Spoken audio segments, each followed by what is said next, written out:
இப்போ நீங்கள் வேலை தேடிட்டு இருக்கீங்க, உங்களுக்கு ஏதாவது ஒரு வேலை அப்ராடில் பார்த்துட்டு இருக்கீங்கன்னா, இந்த சுச்சுவேஷனை யூஸ் பண்ணி சில ஏஜென்ட்ஸ் வந்து என்ன பண்ணுறாங்கன்னு பார்த்தீங்கன்னா, இந்தியன்ஸை வந்து ரஷ்யாவில் வேலை வாங்கி தரோம் அப்படின்னு சொல்லிட்டு இங்கேருந்து அங்கே கூட்டிகிட்டு போய் அவங்களோட பாஸ்போர்ட்ஸ் எல்லாமே பறித்து வச்சுக்கிட்டு ரஷ்யன் ஆர்மி பேஸில் போய் விட்டுறாங்களாம்.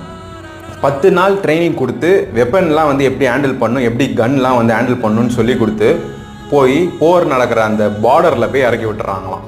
இதனாலே பார்த்தீங்கன்னா இப்போ ரீசெண்டாக வந்து கேரளாவை சேர்ந்த ஒரு நபர் வந்து உயிரிழந்திருக்காரு.